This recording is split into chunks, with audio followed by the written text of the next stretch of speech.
Now, whenever I make a video involving any 3D printing of any kind, I always get a few comments left below saying that 3D printing is a little bit too complicated or technical for them. Well, in this video, using the Labists ET4, I'm going to show you it's not too complicated and it can really help you in your workshop.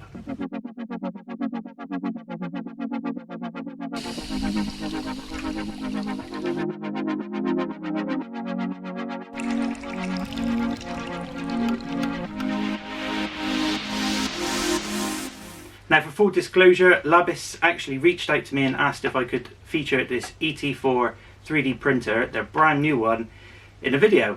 And as this 3D printer has a few features on it that mine doesn't, of course I said yes. So first of all, let's jump straight into how to assemble a 3D printer from when you first get it in the box.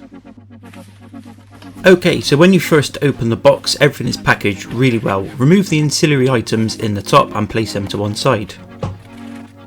Then you can remove the aluminium extrusion framework and get access to the base, which in my case was very tightly packed up. With it all laid out, there will be a few pieces of packaging material to remove from the various parts, so remove it now to avoid issues later.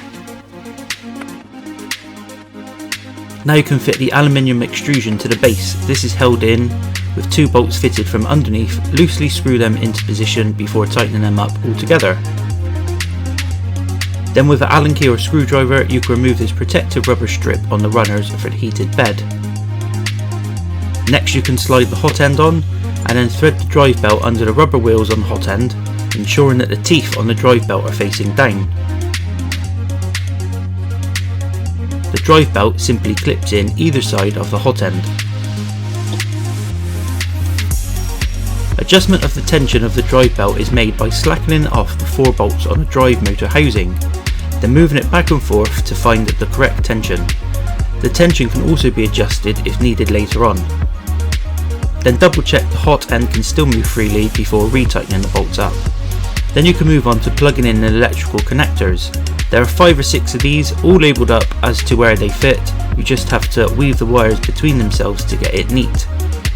Then you can plug in the hot end.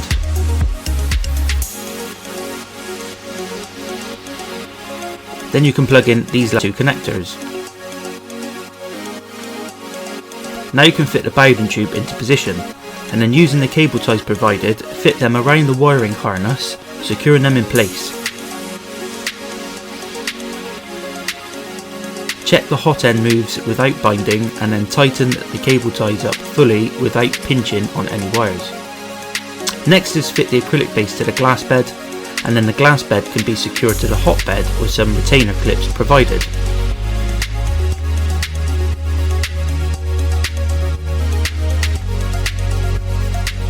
Fit these T-nuts in the top of the aluminium extrusion so the spool holder can be fitted.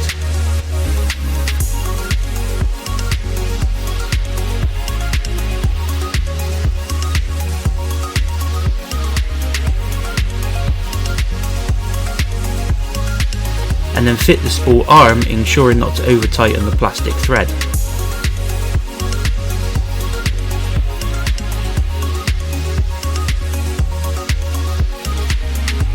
Now we can move on to getting the print bed level.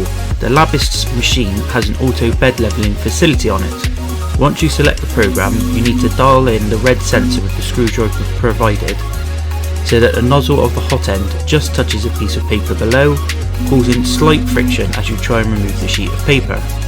Then we can get the machine to perform its auto bed leveling all over the print bed so it can adjust itself accordingly for every area of the print bed.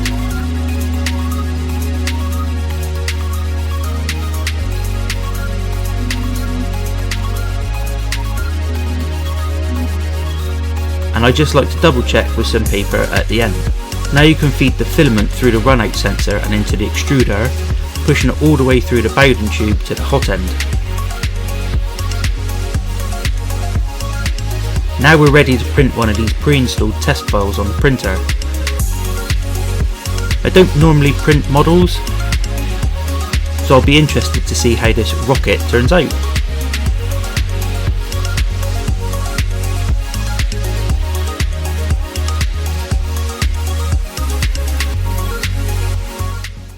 So here is the very first print off of this Labists ET4 printer, and I'm incredibly impressed with this for a first print.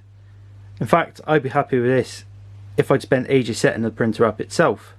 Now this model could be so good because the time has been taken in the design software and the slicer software to get this absolutely perfect.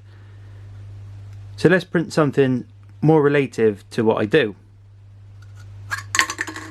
So then I went on the website Thingiverse, a design sharing website. I found this corner clamp design, which I downloaded to my slicer software and prepared it for print. So the corner clamp turned out really well.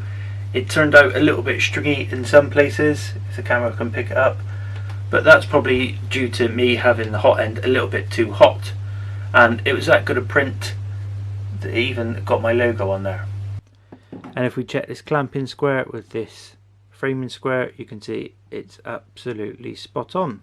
So that means that the printer is set up really well. And the slicing software I used to produce this said it would cost, I think, £3.69, which is a hell of a lot cheaper than what you could buy it for in the shop. And obviously I'll be making another few of these. So what about if the power goes off whilst you're printing? Well, this ET4 printer has a power out memory. So when you turn the printer on after losing the power, the machine will ask you if you want to continue with the print you were on during the power outage.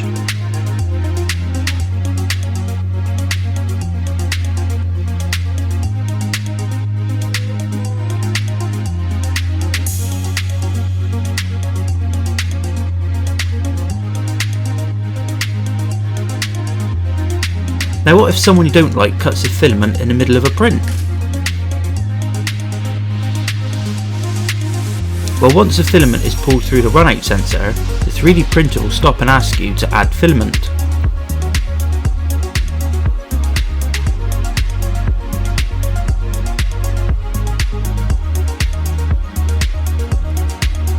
I place the filament into the runout sensor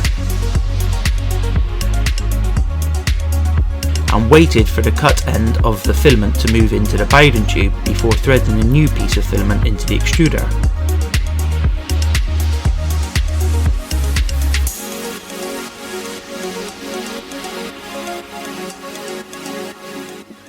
So some of the features that I've mentioned in this video, like the auto bed leveling and the filament runout, aren't features that I've got on my original 3D printer. So this Labists ET4 is an upgrade, and it just shows you how quickly technology moves on year, because mine was originally an entry-level 3D printer.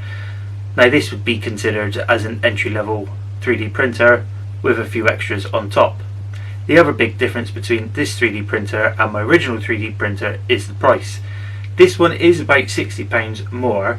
It does have these extra features on it, but also this one comes pretty much assembled. As you've seen, you only just have to put the hot end on and the top framework, whereas my other 3D printer I had to build from the ground up basically. So the extra price really accounts for the self-assembly of the 3D printers. So just to give you an idea of some other things that you can print on a 3D printer, I made the handle for my fully adjustable push block, and something else that I've recently made is this drill bit holder, and it sits perfectly flush in the top of a drawer, and it can slide back and forth containing all my drill bits in a nice orderly fashion.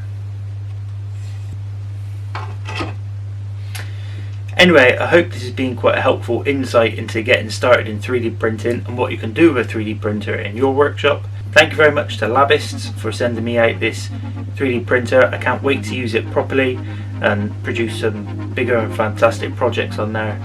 If you like what you see, don't forget to hit the like button, subscribe, hit the bell notification, and I'll see you again in the next one.